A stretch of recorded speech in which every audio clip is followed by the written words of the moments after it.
ঋষিবাণীর আরো একটা নতুন পর্বে আমি অর্ণব আপনাদের সকলকে স্বাগত জানাই। আমাদের এই অনুষ্ঠানে আমাদের মধ্যে উপস্থিত থাকেন শান্তনুবাবু, শান্তনু শাস্ত্রী, এবং আপনাদের জীবনে বিভিন্ন সমস্যা নিয়ে যেমন আলোচনা করেন, তেমনই তার প্রতিকার কিংবা কিভাবে নিজেদের প্রস্তুত করবেন আগামীর জন্য, সেই সমস্ত বিষয় নিয়ে আপনাদের খুব গুরুত্বপূর্ণ কিছু পরামর্শ তিনি দিয়ে থাকেন। এবং এই অনুষ্ঠানে আমরা এক একটি পর্বে এক একটি রাশি এবং তার জাতক জাতিকাদের নিয়ে আলোচনা করি। যেমন আজকের পর্বে আমরা আলোচনা করব সিংহ রাশি দিয়ে। শান্তনুবাবু, প্রথমেই যেটা জিজ্ঞেস করব, এই সিংহ রাশি বললে প্রথমেই আপনার মনের মধ্যে ঠিক কি কি কথা উঠে আসে? সিংহ রাশি নামেই তার মধ্যে রয়েছে সিংহ, পশুরাজ, বনের রাজা সিংহ। এই কনসেপ্টটা আমাদের মধ্যে রয়েছে।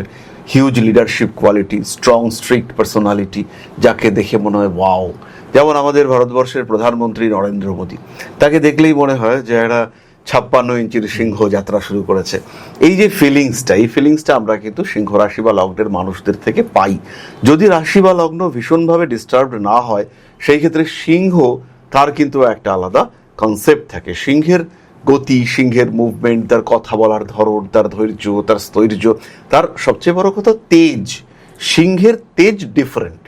হতেই পারে একটা মানুষের রাশি বা লগ্ন সিংহ নয়, কিন্তু সেই মানুষটা সিংহের দ্বারা প্রভাবিত। তার ক্ষেত্রেও কিন্তু সিংহের ক্যারেক্টারিস্টিক্সগুলো আমরা দেখতে পাবো। আর সেখানে ধৈর্য, স্থৈর্য, গাম্ভীর্য, তেজ, high personality, decision making power, leadership quality, এবং সবচেয়ে বড় কথা সবাইকে নিয়ে আমি চলবো এবং সবাই আমার নিচে থাকবে। এই কনসেপ্টটা সিংহের মধ্যে আমরা দেখতে পাই। শুনলাম সিংহের মানে তাদের মূল চিন্তা ভাবনা বা তাদের মানে কি বলবো, জীবনের প্রতি দৃষ্টিভঙ্গিটা সচরাচর কিরকম হয় সেই সম্পর্কে আমরা জানলাম। কিন্তু এরপর যেটা জিজ্ঞেস করব, সিংহ রাশির যারা জাতক জাতিকা, তাদের মধ্যে সবচেয়ে বড় আধ্যাত্মিক শক্তিটা কি?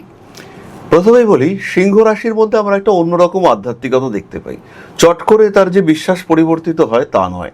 যে বিশ্বাস নিয়ে এসে ছোটবেলা থেকে বড় হয়েছে, সেই বিশ্বাস সেটাই তার মধ্যে আধ্যাত্মিকতা সৃষ্টি করে। পুজো পাঠ নয়, স্পিরিচুয়ালিজম তার কাছে অনেস্টি।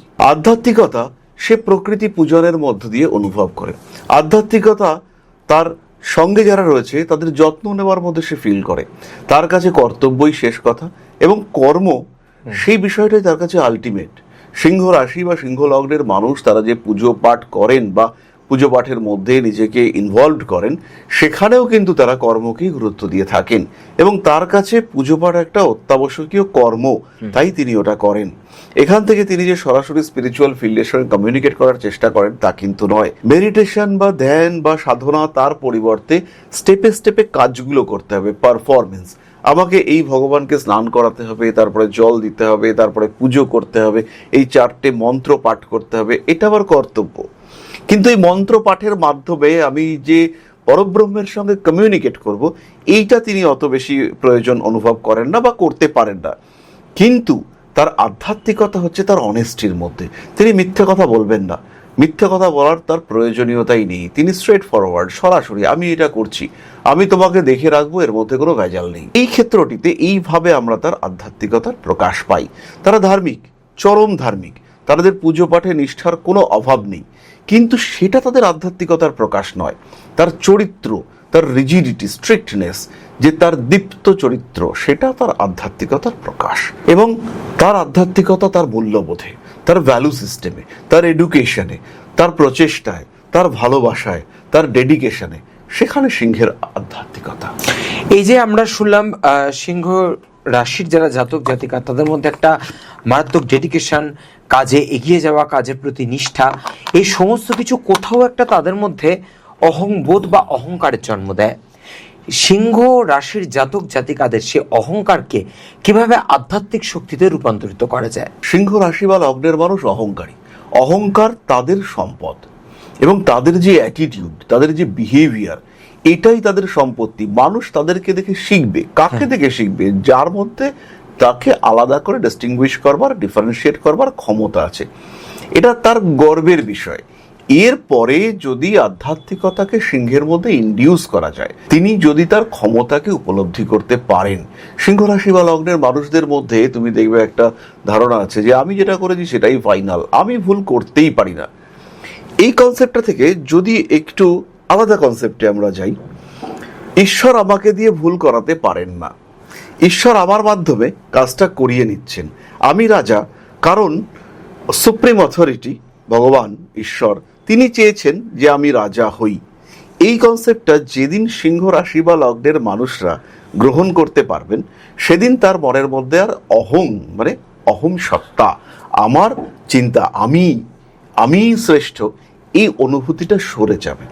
এবং এর জন্য সিংহ রাশি বা লগ্নের মানুষদেরকে বেশ কিছু সাধারণ মানুষের সঙ্গে কমিউনিকেট করতে হবে। বিভিন্ন ঘটনা যা সে নিজে কন্ট্রোল করতে পারছে না, বিভিন্ন পরিস্থিতি যা নিয়ন্ত্রণ করা তার একার পক্ষে পসিবল নয়, এরকম সিচুয়েশন ফেস করতে করতে করতে করতে খুব কঠিন কাজ। সিংহের মধ্য থেকে অহং সত্তাকে দূর করা খুব কঠিন কাজ, কিন্তু যার মধ্য থেকে দূর হবে, যদি কোনো সিংহ রাশি বা লগ্নের মানুষ তার মধ্য থেকে এই অহং সত্তা দূর হয়, তাহলে সে কিন্তু বিরাট বড় দার্শনিক। সেই মানুষটা, তার মতো বড় ভক্ত আর নেই, সে কিন্তু সমাজের বিরাট পরিবর্তন করতে পারবে, তার চেয়ে বড় নেতা আর কেউ নেই। সে তার জীবনের সমস্ত শক্তিকে উপলব্ধি করতে পারবে তখন, যখন সে তার অহং সত্তাকে ত্যাগ করতে পারবে, তাহলেই কিন্তু সে তার হাইয়েস্ট লেভেল অফ এনার্জি তাকে ইউটিলাইজ করতে পারবে। আর সিংহকে এটা বুঝতে হবে, আর এটাই সিংহের জন্য সবচেয়ে কঠিন কাজ। যে কথা দাদা বললেন যে অহংবোধ, আমি, এগুলোকে যত তাড়াতাড়ি দূর করা যাবে, যত সুপ্রিম পাওয়ার ঈশ্বর এগুলোর ওপর বিশ্বাস রাখা যাবে, তিনি আমাদের দিয়ে কাজটা করিয়ে নিচ্ছেন, এগুলোর ওপর বিশ্বাস রাখা যাবে, তত বেশি কিন্তু সামনের দিকে এগিয়ে যাওয়া যাবে। এই বিষয়ে আরও একটা কথা জিজ্ঞেস করব, এই যে সিংহ রাশির যারা মানুষ, তাদের জন্য সফলতা, তারা অনেক ক্ষেত্রেই সফল হন, সেই সফলতার প্রকৃত আধ্যাত্মিক রহস্যটা ঠিক কি? এই প্রসঙ্গে গীতায় বর্ণিত আমি একটি শ্লোকের অবতারণা করব। শ্লোকটি হলো নির্মাণ মোহা জিত সঙ্গ দোষাহা, অর্থাৎ যারা মোহ পরিত্যাগ করতে পারেন, যারা যত রকম নেগেটিভিটি রয়েছে সেগুলোকে পরিত্যাগ করতে পারেন, তারাই কিন্তু আলটিমেট ট্রু স্পিরিচুয়ালিজম, আধ্যাত্মিকতা, পূর্ণ সফলতার স্বাদ অনুভব করতে পারেন। সিংহ রাশি বা লগ্নের মানুষ তারা এমনিতেই সফল, কিন্তু এই সাফল্যের সঙ্গে সঙ্গে, প্রাপ্তির সঙ্গে সঙ্গে অহং সত্তা ধীরে ধীরে আরও গ্রো করতে শুরু করে। তখন মনের মধ্যে একটা অহংকার তৈরি হয়। যদি সাফল্য, কর্ম, অহংকার এই তিনটের মধ্যে একটা সামঞ্জস্য বিধান করা যায়, মেডিটেশন করতে হবে, ফিল করতে হবে যে আমি আলটিমেট নই, আমার উপরেও কেউ আছেন যার দ্বারা আমাকে নিয়ন্ত্রিত হতে হয়। এই বিষয়টাকে যদি রিয়ালাইজ করতে পারে সিংহ, তাহলেই সে প্রকৃত সফলতার স্বাদ পাবে। আর সফলতা প্রাপ্তির জন্য নিজের কিছু বিশেষ নেগেটিভ কোয়ালিটি তাদেরকে ফ্রি করতে হবে, সেখান থেকে নিজেকে ফ্রি করতে হবে, এই অহং সত্তা থেকে ধীরে ধীরে নিজেকে বার করে নিয়ে আসতে হবে। আর তখনই কিন্তু সিংহ ফিল করবেন যে yes, I am now successful.